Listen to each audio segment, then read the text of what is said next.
রাত নামার আগেই আকাশে অদ্ভুত এক শব্দ ছড়িয়ে পড়েছিল। প্রথমে কেউ বুঝতে পারেনি এটা কি বজ্রপাত নাকি দূরের কোনো বিস্ফোরণ। তারপরই সাইরেন বেজে ওঠে। মানুষ দৌড়াতে শুরু করে আশ্রয়ের দিকে। মধ্যপ্রাচ্যের উত্তপ্ত বাস্তবতা যেন আবারও এক ভয়াবহ অধ্যায়ে প্রবেশ করল। রবিবার জেরুজালেম থেকে প্রায় ৩০ কিলোমিটার পশ্চিমে অবস্থিত বেইত শেমেশ এলাকায় ইরানের শক্তিশালী ক্ষেপণাস্ত্র হামলায় অন্তত ৮ জন নিহত এবং প্রায় ২০ জন আহত হন, এমন তথ্য প্রকাশ করে ইসরায়েলি সেনাবাহিনী। সংবাদটি তুলে ধরে দ্য টাইমস অফ ইসরায়েল।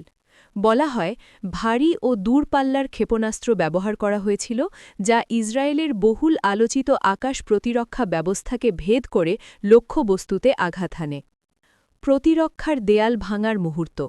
ইসরায়েলের আকাশ প্রতিরক্ষা ব্যবস্থা দীর্ঘদিন ধরেই বিশ্বজুড়ে আলোচনার বিষয়।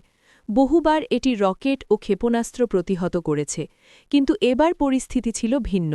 আকাশে একের পর এক জ্বলন্ত রেখা ছুটে যায়, আর মুহূর্তের মধ্যেই বিস্ফোরণে কেঁপে ওঠে আবাসিক এলাকা। ভবনের কাঁচ ভেঙে পড়ে, গাড়িতে আগুন ধরে যায়, মানুষ আতঙ্কে চিৎকার করতে থাকে।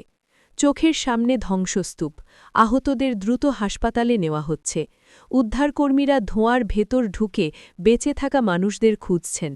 সেই মুহূর্তে রাজনীতি, কৌশল, প্রতিরক্ষা সবকিছু ছাপিয়ে মানবিক ট্র্যাজেডিই বড় হয়ে ওঠে।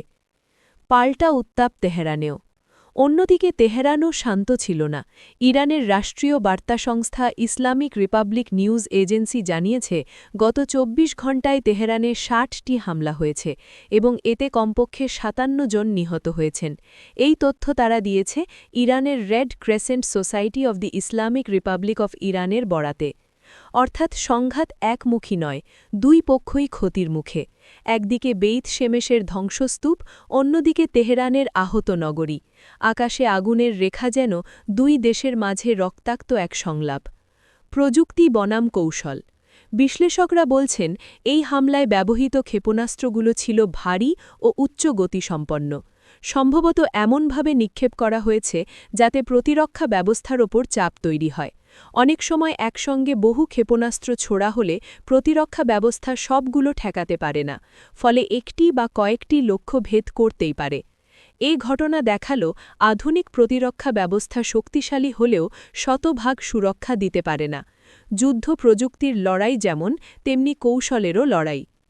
সাধারণ মানুষের দৃষ্টিতে সংবাদ শিরোনামে সংখ্যা থাকে, ৮ নিহত, ২০ আহত, ৫৭ নিহত, কিন্তু প্রতিটি সংখ্যার পেছনে থাকে একটি পরিবার, একটি স্বপ্ন, একটি অসমাপ্ত গল্প। বেইত শেমেশের কোনো শিশুর স্কুল ব্যাগ হয়তো এখনও ধুলোয় পড়ে আছে। তেহরানের কোনো মায়ের ফোনে শেষবারের মতো বাজছিল সন্তানের কল। যুদ্ধ বা সংঘাতের ভাষা যতই শক্ত হোক, শেষ পর্যন্ত এর মূল্য দেয় সাধারণ মানুষ। আন্তর্জাতিক প্রতিক্রিয়া। বিশ্বজুড়ে উদ্বেগ বাড়ছে। বড় শক্তিগুলো পরিস্থিতি পর্যবেক্ষণ করছে। কূটনৈতিক মহলে জোর আলোচনা চলছে। এই উত্তেজনা কি পূর্ণমাত্রার যুদ্ধে রূপ নেবে, নাকি আন্তর্জাতিক চাপে আবারও সংলাপের পথ খুলবে? ইতিহাস বলছে, মধ্যপ্রাচ্যের সংঘাত দ্রুত বিস্তার লাভ করতে পারে। একটি হামলা পাল্টা হামলার জন্ম দেয়, আর সেই চক্র ভাঙা কঠিন হয়ে পড়ে। ভবিষ্যৎ কোন পথে? এই মুহূর্তে প্রশ্ন একটাই, পরবর্তী পদক্ষেপ কি? আরও শক্তির প্রদর্শন, নাকি কূটনৈতিক আলোচনার টেবিল? আকাশে আগুনের রেখা যে দেখা গেছে, তা কেবল ধাতব ক্ষেপণাস্ত্রের নয়, তা রাজনৈতিক সংকট, আঞ্চলিক প্রতিদ্বন্দ্বিতা এবং দীর্ঘদিনের অবিশ্বাসেরও প্রতীক। প্রতিরক্ষা ভেদ হয়েছে, কিন্তু কি ভাঙবে কূটনীতির শেষ দেওয়ালও?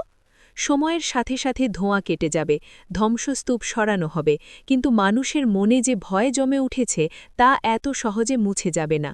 এই সংঘাত আবারও মনে করিয়ে দিল, শক্তির প্রদর্শন যতই অভূতপূর্ব হোক, শান্তির প্রয়োজন তার চেয়েও বেশি গভীর। এখন বিশ্ব তাকিয়ে আছে, পরবর্তী ভোর কি নতুন হামলার, নাকি নতুন সংলাপের?